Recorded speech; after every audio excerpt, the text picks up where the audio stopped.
തെറ്റ് ചെയ്തിട്ടില്ല എന്നുണ്ടെങ്കിൽ പിന്നെ എന്തിനാണ് ഒളിവിൽ പോണത്? നിയമത്തിന് കീഴടങ്ങി നിയമപരമായി നേരിട്ടൂടെ? സൗകര്യപ്പെടില്ല. കാരണം ഇത് പിണറായി കാലത്തെ പോലീസാണ്. അതായത് പിണറായി വിജയൻ ആഭ്യന്തര മന്ത്രിയായിട്ടുള്ള കാലത്ത് ശ്രീ പിണറായി വിജയൻ നിയന്ത്രിക്കുന്ന പോലീസ് സംവിധാനമാണ് ഇവിടെ.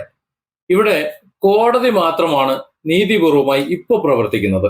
പക്ഷെ ആ കോടതിക്ക് പോലും ഒന്നും ചെയ്യാൻ വയ്യാത്ത ഒരു സാഹചര്യമുണ്ട്. കാരണം കോടതി ഒരു വിധി പറയുന്നത്, ഒരു ഉത്തരവിടുന്നത് കോടതിയിലെത്തുന്ന തെളിവുകളുടെയും കോടതിക്ക് ബോധ്യപ്പെടുന്ന കാര്യങ്ങളുടെയും അടിസ്ഥാനത്തിലാണ്. അതായത് പോലീസ് കോടതി എന്താണോ ബോധ്യപ്പെടുത്തുന്നത്, എന്തൊക്കെ രേഖകളാണോ കൊടുക്കുന്നത്, എന്തൊക്കെ തെളിവുകളാണോ കോടതിയിൽ കൊണ്ടുവന്ന് എത്തിക്കുന്നത്, ആരൊക്കെയാണ് സാക്ഷിമൊഴികൾ എന്തൊക്കെയാണ് കൊണ്ടുവന്ന് കൊടുക്കുന്നത്, അതിനനുസരിച്ചുള്ള വിധി മാത്രമേ കോടതിക്ക് തരാൻ കഴിയൂ. അല്ലാതെ കോടതിക്ക് കേസ് നേരിട്ട് ഇറങ്ങി അന്വേഷിച്ച് കണ്ടെത്തി അതിന്റെ തെളിവുകൾ സംഘടിപ്പിച്ച് മൊഴിയെടുത്ത് ഇതെല്ലാം കഴിഞ്ഞ് വിധി പ്രഖ്യാപിക്കാനുള്ള സംവിധാനം ഇവിടെ ഇല്ല.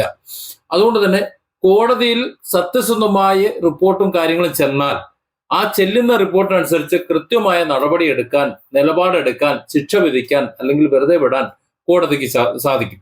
അതുകൊണ്ട് ഇവിടുത്തെ പോലീസ് സംവിധാനം എന്തൊക്കെയാണ് കോടതിയിൽ എത്തിക്കുന്നത്, അങ്ങനെ എത്തിക്കുന്നതിനുള്ള ശിക്ഷ വിധിക്കാനോ രക്ഷ വിധിക്കാനോ മാത്രമേ കോടതിക്ക് പറ്റൂ എന്നതുകൊണ്ട് ഏത് കേസിലും ഇപ്പൊ കോടതിയെ മാറ്റിവെച്ചാണ് നമുക്ക് സംസാരിക്കേണ്ടത്. ഇവിടെ അന്വേഷണ ഏജൻസിയെ കുറിച്ച് സംസാരിക്കുമ്പോൾ ഈ പിണറായി കാലത്തെ പോലീസ് ഒരു തരത്തിലും സത്യസന്ധമായി പോവില്ല എന്ന് പലതവണ തെളിഞ്ഞതാണ് ഇവിടെ. പ്രതിപക്ഷത്തിനോട് കോൺഗ്രസിന്റെയും മറ്റ് ആൾക്കാരുടെയും പ്രതിസ്ഥാനത്തിന് ഒരു പോക്ക്, ഇനി പ്രതി CPM ആണെന്നുണ്ടെങ്കിൽ അത് വേറൊരു പോക്ക്. അതാണ് ഇവിടുത്തെ നിലപാടുകൾ. ആ നിലപാടുകളിൽ ഇങ്ങനെ ഒരു ചെറുപ്പക്കാരൻ ഈ കേസിൽ അറസ്റ്റ് ചെയ്യപ്പെട്ടാൽ, നിയമത്തിന് കീഴടങ്ങിക്കഴിഞ്ഞാൽ അയാളെ കയ്യാമം വെച്ച് നാണം കെടുത്തി തെരുവിലൂടെ നടത്തി ആക്ഷേപിച്ച് ജയിലിൽ അടയ്ക്കുമെന്നതിലുപരി കൃത്യമായി കോടതിയുടെ മുന്നിൽ എത്താതെ എന്തെങ്കിലും നീതി നടപ്പിലാകുമെന്ന് പ്രതീക്ഷിക്കേണ്ടതില്ല. അതുകൊണ്ട് മാറി നിൽക്കുന്നത് തന്നെയാണ് നല്ലത്. കോടതിയെ ബോധ്യപ്പെടുത്തി കോടതിയിൽ നിന്ന് മുൻകൂർ ജാമ്യം എടുത്തതിന് ശേഷം പുറത്തു വന്നാൽ മതി. പിന്നെ എന്തിനാണ് കുറ്റവാളിയായ ഒരാൾ ഇങ്ങനെ മാറി നിൽക്കണമെന്ന് നിങ്ങൾ ആവശ്യപ്പെടുന്നത്? അടുത്തൊരു ചോദ്യം എന്നോട് ചോദിക്കാം. അതിനും എനിക്ക് ഉത്തരവുണ്ട്. അതായത് ഈ കേസ് വിശദമായി പഠിക്കുന്ന ഏതൊരു വ്യക്തിക്കും മനസ്സിലാവും, ഇവിടെ മാധ്യമങ്ങൾ കൊട്ടിഘോഷിക്കുന്നതിനപ്പുറം മാധ്യമങ്ങൾ എന്ന് പറയുമ്പോൾ ഇവിടുത്തെ ചാനലുകളൊക്കെ പറയുന്നുണ്ട് 3 സ്ഥലത്ത് കൊണ്ടുപോയി പീഡിപ്പിച്ചു, ഗർഭിണി ആയതിനു ശേഷം പീഡിപ്പിച്ചു, അല്ല ബലാത്സംഗം ചെയ്തു, അതാണ് ശരി. 3 സ്ഥലത്ത് കൊണ്ടുപോയി ബലാത്സംഗം ചെയ്തു, ഗർഭിണി ആയതിനു ശേഷം ബലാത്സംഗം ചെയ്തു എന്നൊക്കെ പറയുന്നുണ്ട്. പക്ഷെ ഇതൊക്കെ ഇവർ ഈ വാദിക്കുമ്പോൾ ഈ വാദഗതികൾ ഇങ്ങനെ പറയുന്നു എന്നതുകൊണ്ട് തന്നെ കോടതിയിൽ ഇത് നിലനിൽക്കാതെ തൂക്കിയെടുത്ത് എറിയപ്പെടും. പിന്നെ എന്തുകൊണ്ട് അയാളെ പിന്തുണയ്ക്കുന്നു? അതിന് ഉത്തരവുണ്ട്. അയാൾ ചെയ്ത കുറ്റകൃത്യത്തിനല്ല.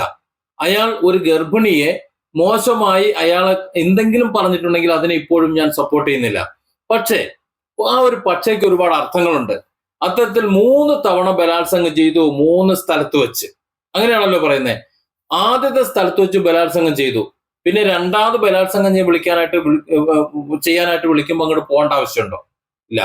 നിന്നെ ഞാൻ ഗർഭിണിയാക്കട്ടെ കുഞ്ഞു വേണോന്ന് പറഞ്ഞു എന്ന് പറയുന്നുണ്ട്. അങ്ങനെ പറഞ്ഞിട്ടുണ്ടെങ്കിൽ അപ്പോ കുഞ്ഞിനെ ഉണ്ടാക്കാനാണ് വിളിക്കുന്നത്, ശാരീരികമായി ബന്ധപ്പെടാനാണ് വിളിക്കുന്നത്. ഇനി അങ്ങനെ ബന്ധപ്പെടാൻ ഞാൻ സമ്മതിച്ചില്ല എന്നുണ്ടെങ്കിൽ എന്നെ ബലാത്സംഗം ചെയ്യും എന്നറിയാത്തതാണോ ആ പെണ്ണ് എന്ന് പറയുന്നത്? അല്ല എന്നാണ് എനിക്ക് തോന്നുന്നത്. ഇവിടെ മീഡിയകൾക്ക് ഇത് ചാകരയാണ് എന്നതിലുപരി മീഡിയകൾക്ക് ഇത് ചാകര എന്ന് പറയുമ്പോൾ അവർ ഒരുപാട് കഥകൾ മെനയുന്നുണ്ട്. ഏത് ചാനലുകളാണ് പറയുന്നത്? ഇവിടുത്തെ മുഖ്യധാര ചാനലുകൾ.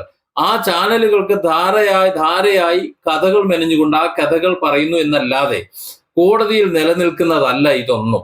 ഞാൻ നേരത്തെ പറഞ്ഞതുപോലെ 3 തവണ 3 സ്ഥലത്ത് കൊണ്ടുപോയി ബലാത്സംഗം ചെയ്തിട്ടുണ്ടെങ്കിൽ, അതിൽ തന്നെ ഗർഭിണി ആയിട്ടും പിന്നീട് ബലാത്സംഗം ചെയ്യാൻ ചെന്നിട്ടുണ്ടെങ്കിൽ അത് ഉഭയകക്ഷി സമ്മതപ്രകാരമുള്ള ലൈംഗിക ബന്ധമാണ് എന്ന് തെളിയാൻ ഇതിൽ കൂടുതൽ എന്താ വേണ്ടി?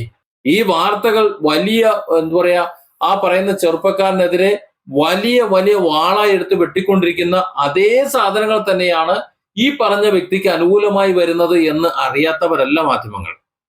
അപ്പൊ പിന്നെ എന്താണ് അതിന്റെ വിഷയം? ഇയാളെ കൊട്ടയിലാക്കി നേരെ ചുരുട്ടുകൂട്ടി കടലിൽ മുക്കണം, അത്രേ ഉള്ളൂ ഉദ്ദേശം. അതായത് ഈ തെരഞ്ഞെടുപ്പ് അടുത്തു വരുന്ന ഈ സന്ദർഭത്തിൽ ഇവിടെ ഒരു CPM വിരോധം കിടക്കണുണ്ട്. ഇവിടുത്തെ ഭരണവിരുദ്ധ വികാരമാണ്. അതുപോലെ ശബരിമലയിലെ വലിയൊരു കൊള്ളയാണ്. ആ കൊള്ളയെ, അതിലെ കൊള്ളക്കാരെ പിടിച്ചകത്തിട്ടേക്കുന്ന കേസ്, ആ കള്ളന്മാരെ മോഷണ കേസിൽ അറസ്റ്റ് ചെയ്യപ്പെട്ടിരിക്കുന്ന കേസ്, അത് പാർട്ടിന്റെ ആൾക്കാരായതുകൊണ്ട് അത് മീഡിയകൾ സംസാരിക്കരുത് എന്നുള്ള അവരുടെ അജണ്ട മാധ്യമങ്ങൾ സുന്ദരമാക്കി നടപ്പിലാക്കി കൊടുക്കുകയാണ് ചെയ്യുന്നത്. അല്ലാതെ ഈ ചെറുപ്പക്കാരന്റെ കുറ്റം കൊണ്ടല്ല ഇത്. അയാൾ കുറ്റക്കാരനാണോ അല്ലേ എന്ന് കോടതിയാണ് വിധിക്കേണ്ടത്. പക്ഷെ അത് കോടതിയിൽ എത്തിയ ശേഷമേ നടക്കുള്ളൂ. കോടതിയിൽ എത്താതെ നടക്കില്ല.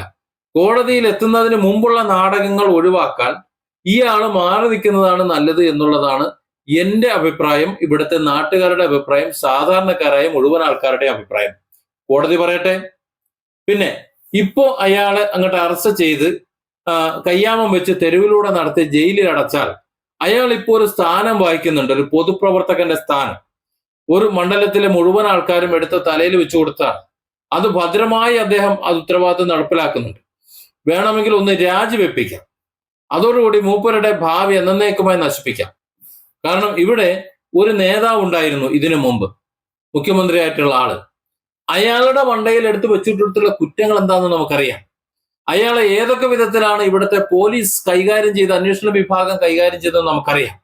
എവിടെയൊക്കെ കൊണ്ടുപോയി ചോദ്യം ചെയ്തു, എങ്ങനെയൊക്കെ കൊണ്ടുപോയി ചോദ്യം ചെയ്തു. അവസാനം ഒന്നുമില്ലാതെ നാണം കെട്ട് മാനം കെട്ട് ഒരു വലിയ രോഗിയായി, നിലവിലുള്ള രോഗം മൂർച്ഛിച്ച് അദ്ദേഹം മരണപ്പെട്ടു. ഭരണം പോയി, എല്ലാം പോയി, ഒന്നുമല്ലാതായി മാറി. പക്ഷെ പിന്നീടാണ് മനസ്സിലാകുന്നത് അതൊക്കെ ചമച്ച കള്ളക്കേസായിരുന്നു. അധികാരത്തിൽ നിന്ന് ആ ഒരു ജനകീയ മുഖമുണ്ടല്ലോ, അതിനെ തച്ചുടച്ചാൽ മാത്രമേ തങ്ങൾക്ക് അധികാരം പിടിച്ചെടുക്കാൻ കഴിയൂ എന്ന ഇവിടുത്തെ ഒരു വിഭാഗത്തിന്റെ ധാർഷ്ട്യത്തിന്റെ ആ കുതന്ത്രത്തിന്റെ മുന്നിൽ പെട്ടുപോയ ഒരു മനുഷ്യനായിരുന്നു അത് എന്ന്. പക്ഷെ അദ്ദേഹത്തിന്റെ മരണശേഷമാണ് സാധാരണക്കാരായ ജനം ഇവിടെ മനസ്സിലാക്കിയത്. അതുകൊണ്ടാണ് അദ്ദേഹത്തിന്റെ മരണശേഷം അദ്ദേഹത്തിന്റെ ശരീരം, ഭൗതിക ശരീരം കൊണ്ടുപോകുമ്പോൾ ആ ജനം മുഴുവൻ അനുഗമിച്ചുകൊണ്ട് ആ കണ്ണീര് കടൽ അവർ ഒഴുക്കിയത്. കാരണം അങ്ങനെയെങ്കിലും ആ മഹാപാപം തങ്ങളുടെ ഉള്ളിൽ നിന്ന് അദ്ദേഹത്തിന്റെ ശരീരം കൊണ്ടുപോകുന്ന ആ വഴിയിൽ നനഞ്ഞ് ഇല്ലാതായി തീരട്ടെ എന്ന് ആ ജനങ്ങൾ കരുതിയത് അതുകൊണ്ടാണ്. ഇവിടെ അത്തരത്തിൽ മരണശേഷം തന്റെ സത്യസന്ധമായ നിലപാട് ജനം അറിഞ്ഞുകൊണ്ട് കാര്യമൊന്നുമില്ല.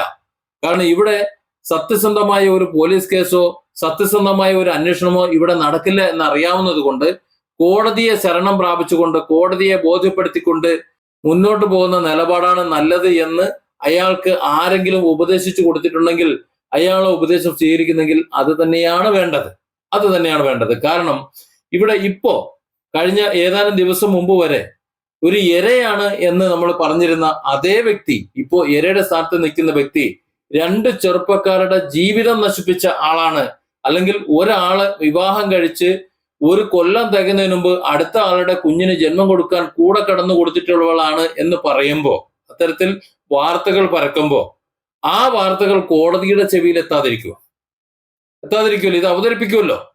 മുമ്പ് ഇയാള് വിവാഹം കഴിച്ചിട്ടുണ്ടെങ്കിൽ ആ വിവാഹ വിവരം എന്തായാലും കോടതി അറിയുമല്ലോ. ഇവിടെ നമുക്ക് അങ്ങോട്ടും ഇങ്ങോട്ടും ചാനലുകൾക്കും തട്ടിക്കളിക്കാം. ചാനലുകളൊന്നും വിവാഹകാര്യം ഇപ്പോഴും പറയുന്നില്ല. അപ്പോ ഒരു വിവാഹം കഴിച്ച് മാസങ്ങൾ കഴിയുന്നതിന് മുമ്പ് അയാളെ വഞ്ചിച്ച് വിവാഹിതയാണ് എന്ന കാര്യം മറച്ചു വെച്ചുകൊണ്ട് മറ്റൊരാളുടെ പ്രേമത്തിന് പാത്രയെ അയാളോടൊപ്പം കറങ്ങി, അയാളോടൊപ്പം പോയി, അവസാനം ശാരീരികമായി ബന്ധപ്പെട്ട് ഗർഭിണിയായ ശേഷം പിന്നീട് അതിനെ വിവാദമാക്കി. എന്നാൽ ഈ വേളകളിലൊക്കെ എന്തൊക്കെയാണോ സംസാരിച്ചിട്ടുള്ളത്, എന്തൊക്കെയാണോ ടെക്സ്റ്റ് മെസ്സേജ് ഇട്ടിട്ടുള്ളത്, അതൊക്കെ കുറച്ച് കഴിയുമ്പോൾ മാഞ്ഞു പോണ മെസ്സേജ് സംവിധാനമായിട്ട് കൂടി അത് മാഞ്ഞു പോയാലോ എന്ന് കരുതി സ്ക്രീൻഷോട്ടൊക്കെ എടുത്ത് വെച്ചിരുന്നത് സംശയത്തിന്റെ കാരണം കൊണ്ടല്ല എന്നുണ്ടെങ്കിൽ പിന്നെ എന്തിനു വേണ്ടിയിട്ടായിരുന്നു? നാളെ ഇയാള് ഒരു പക്ഷേ എനിക്കെതിരെ തിരിഞ്ഞു കഴിഞ്ഞാൽ എനിക്കെടുത്ത് ഉപയോഗിക്കാനുള്ള ഒരു ആയുധമാണ് എന്ന് കരുതി ഇയാളുടെ കൂടെ കിടക്കുമ്പോഴും കൂടെ സഞ്ചരിക്കുമ്പോഴും ഒക്കെ അയാളുമായിട്ടുള്ള ചാറ്റും അയാളുടെ വോയിസും എല്ലാം എടുത്തു വെച്ച് അത് ശേഖരിച്ചു വെച്ചിട്ട് ഇപ്പോ ഈ പഞ്ചായത്ത് ഇലക്ഷന് മുമ്പ് ഇറക്കിയത് സ്വന്തം ജീവിതത്തിൽ തനിക്കുണ്ടായ പ്രശ്നങ്ങളെ മറികടക്കാനാണ് എന്ന് മാധ്യമ ലോകത്ത് കൂടി മറ്റുള്ളവരോടൊപ്പം വിളിച്ചു പറയുമ്പോൾ അത് കേട്ട് വെള്ളം തൊടാതെ വിഴുങ്ങാൻ ഇവിടുത്തെ കേരളത്തിലെ മാമുണ്ണുന്ന മലയാളികളായ വലിയൊരു വിഭാഗം മണ്ടന്മാരും മന്ദബുദ്ധികളുമല്ല എന്ന് മാത്രം മനസ്സിലാക്കുക. അത് മാത്രമല്ല, ഈ തൊടുന്യായങ്ങളെല്ലാം നിരത്തി കോടതിയിൽ വാദിക്കുമ്പോൾ അതെല്ലാം കണ്ണുമടച്ച് വിശ്വസിച്ചുകൊണ്ട് ഇവിടെ തെളിവുകളോ മറ്റോ ഒന്നും നോക്കാതെ ഇവർ പറയുന്ന താളത്തിന് തുള്ളാൻ ഇവിടെ കോടതികളും അവരുടെ അടിമകളല്ല എന്നതും ഒന്ന് മനസ്സിലാക്കണം. കോടതികളുണ്ട് ഇവിടെ. ഇവിടുത്തെ പോലീസ് സംവിധാനം ഇവിടുത്തെ സാധാരണക്കാരായ ജനങ്ങൾക്കില്ല എന്നുണ്ടെങ്കിൽ ഇവിടെ കോടതികളുണ്ട്. അതുകൊണ്ട് തന്നെ അയാൾ തൽക്കാലം ഒളിവിൽ നിൽക്കട്ടെ. ഇവരെ വിശ്വാസമൊന്നുമില്ല. മുൻകൂർ ജാമ്യം എടുക്കട്ടെ. മുൻകൂർ ജാമ്യം എടുത്ത ശേഷം അയാൾ പുറത്തു വരട്ടെ. പിന്നെ ഇവർ കൊണ്ടു നടക്കട്ടെ, അന്വേഷിക്കട്ടെ, എന്ത് വേണമെങ്കിലും ചെയ്യട്ടെ. എങ്ങനെയാണ് പോകുന്നതെന്ന് നമുക്കറിയാമല്ലോ. കോടതിയുടെ സംരക്ഷണം അയാൾക്ക് ലഭിക്കുമല്ലോ. അതായത് നീതിയുക്തമായ ഒരു അന്വേഷണം അയാളിലൂടെ നടക്കുമല്ലോ. നീതിയുക്തമായ, അതിനു മുമ്പ് ഒരു കസ്റ്റഡി അല്ലെങ്കിൽ ഒരു അറസ്റ്റ് ഉണ്ടായി കഴിഞ്ഞാൽ നീതിയുക്തമായ ഒരു അന്വേഷണം പ്രതീക്ഷിക്കേണ്ടതില്ല. നമുക്കറിയാം പല കേസുകളിലും ഇപ്പോ ജീവപര്യന്തം മരണം വരെ ശിക്ഷ വിധിച്ചിട്ടുള്ള കേസിന്റെ കഥ എങ്ങനെയാണ് നടന്നത് എന്ന് ഞാൻ മറ്റൊരു വീഡിയോയിൽ ഞാൻ അതിനെക്കുറിച്ച് പറയുന്നുണ്ട്, വളരെ വിശദമായി തന്നെ പറയുന്നുണ്ട്. അങ്ങനെയുള്ള ഒരു പോലീസിംഗ് ഇവിടെ നടക്കുമ്പോൾ ഇവിടെ നീതിയുക്തമായ ഒരു കേസന്വേഷണം നടക്കില്ല എന്നും നീതി അയാൾക്ക് ലഭ്യമാകാതിരിക്കാൻ കോടതിയെ തെറ്റിദ്ധരിപ്പിക്കാനുള്ള എല്ലാ കാര്യങ്ങളും ചെയ്തു കൂട്ടുമെന്ന് പകൽ പോലെ വ്യക്തമായിരിക്കെ എന്തിനാണ് ആ കാര്യത്തിൽ നിന്നു കൊടുക്കേണ്ട ആവശ്യം? കോടതി സത്യം തന്നെ അറിയട്ടെ. സത്യവും കേട്ട് അതിന്റെ തെളിവുകളും സാക്ഷികളും എല്ലാം നിരത്തിയ ശേഷം അയാൾ കുറ്റക്കാരനാണോ എന്ന് കോടതി തന്നെ തീരുമാനിക്കട്ടെ. Different angles. Don't forget to subscribe and support this channel.